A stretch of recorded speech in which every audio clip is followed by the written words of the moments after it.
Russia అధ్యక్షుడు Putin కార్ల కాన్వాయ్పై దాడి జరిగింది. అత్యంత రహస్యంగా ఉండే అధ్యక్షుడు ప్రయాణించే కార్ని టార్గెట్ చేసుకుని ప్రయోగించిన బాంబుతో భారీ పేలుడు సంభవించింది. మాస్కో నడిబొడ్డుపై జరిగిన ఈ ఘటన అధ్యక్షుడి భద్రతపై పలు అనుమానాలు రేకెత్తించేలా చేస్తోంది. అయితే ఇక్కడ ట్విస్ట్ ఏంటంటే, గత కొన్ని రోజులుగా పుతిన్ చనిపోనున్నాడంటూ జెలెన్స్కీ పదే పదే ప్రకటించడం చూస్తే ఇది జెలెన్స్కీ కుట్ర కాదు కదా అన్న అనుమానాలు వస్తున్నాయి.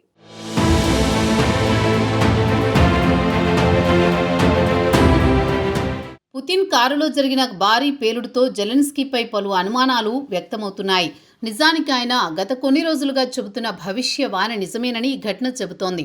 అయితే రష్యా అధ్యక్షుడు వ్లాదిమిర్ పుతిన్కు చెందిన అధికారిక కార్లలో అత్యంత లగ్జరీ కారైన లియోజిన్లో ఈ భారీ పేలుడు సంభవించింది. మాస్కో నడిబొడ్డున జరిగిన ఈ ఘటన రష్యా అధ్యక్షుని భద్రతపై పలు అనుమానాలు రేకెత్తిస్తోంది. ఈ ఘటనతో ప్రపంచ నేతలంతా ఉలిక్కిపడ్డారు. ది సన్ తెలిపిన వివరాల ప్రకారం పుతిన్కు చెందిన ఈ అత్యంత ఖరీదైన కారు లుబియాంకాలోని ఎఫ్ఎస్బి ప్రధాన కార్యాలయం సమీపంలో కాలిపోతూ కనిపించింది. ప్రత్యక్ష సాక్షులు తెలిపిన వివరాల ప్రకారం కారు ఇంజిన్ నుండి మంటలు ప్రారంభమై వాహనంలోకి వ్యాపించాయని చెబుతున్నారు.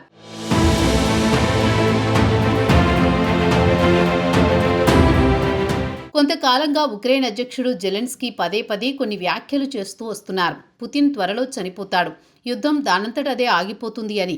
అయితే ఉక్రెయిన్ అధ్యక్షుడు జెలెన్స్కీ ట్రంప్ పుతిన్ స్నేహబంధం పట్ల అసూయతో అలా చెబుతున్నాడని అన్నారు. ఉక్రెయిన్ నాయకుడిగా ఈ ప్రకటన తర్వాత పుతిన్ ఆరోగ్యం గురించి ఊహాగానాలు పెరిగాయి. కొంతకాలంగా పుతిన్లో ప్రత్యేక మార్పులు కనిపిస్తున్నాయి. అయితే ప్రస్తుతం వైరల్ అవుతున్న వీడియో గతంలోనిదని రష్యా వర్గాలు స్పష్టం చేశాయి. ఫ్రాన్స్ అధ్యక్షుడు ఇమాన్యుయల్ మైక్రాన్తో సమావేశం అనంతరం నిర్వహించిన విలేకరుల సమావేశంలో జెలెన్స్కీ వ్యాఖ్యలు చేశారు. పుతిన్ త్వరలో చనిపోతాడు, అది వాస్తవం. దీంతో ఇరు దేశాల మధ్య జరుగుతున్న యుద్ధం ముగిసిపోతుంది. ఈ యుద్ధం కొనసాగాలని రష్యా కోరుకుంటోందని అన్నారు.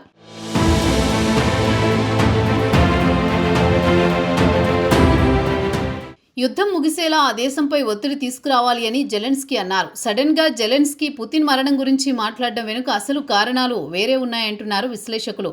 చాలా కాలంగా రష్యా అధ్యక్షుడు పుతిన్ ఆరోగ్యం గురించి పుకార్లు వస్తున్నాయి. ఈ నేపథ్యంలో మార్చి 26న ప్యారిస్లో యూరోపియన్ జర్నలిస్టులకు ఇచ్చిన ఇంటర్వ్యూలో జెలెన్స్కీ వ్యాఖ్యలు చేశారు. ప్రపంచ నాయకుల ఆరోగ్యం చుట్టూ ఉన్న కొనసాగుతున్న సంఘర్షణ, సున్నితత్వాన్ని దృష్టిలో ఉంచుకుని ఈ ప్రకటన సంచలనంగా మారింది. నల్ల సముద్రంలో ఇంధన మౌలిక సదుపాయాల దాడులు, శత్రుత్వాలపై అమెరికా మధ్యవర్తిత్వంలో పాక్షిక కాల్పుల విరమణను అమలు చేయడానికి రష్యా, ఉక్రెయిన్ అంగీకరించిన ఒకరోజు తర్వాత జెలెన్స్కీ వ్యాఖ్యలు చేయడం గమనించాల్సిన విషయం అంటున్నారు పరిశీలకులు.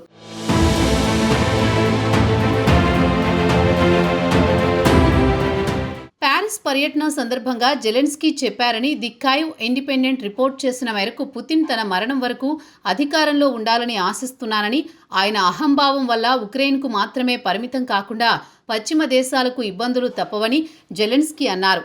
పుతిన్పై ఒత్తిడి తీసుకురావడంలో అమెరికా, యూరప్ ఐక్యంగా ఉండాలని ఆయన కోరారు. రష్యన్ నాయకుడు యూరోపియన్ అమెరికన్ కూటమికి భయపడుతున్నారని, దానిని విభజించాలని ఆశిస్తున్నారని జెలెన్స్కీ అన్నారు. యుద్ధంలో అమెరికా సహాయానికి జెలెన్స్కీ కృతజ్ఞతలు తెలిపారు. అయితే రష్యా సంఘర్షణ కథనాల ద్వారా వాషింగ్టన్ ప్రభావితమైందని అన్నారు.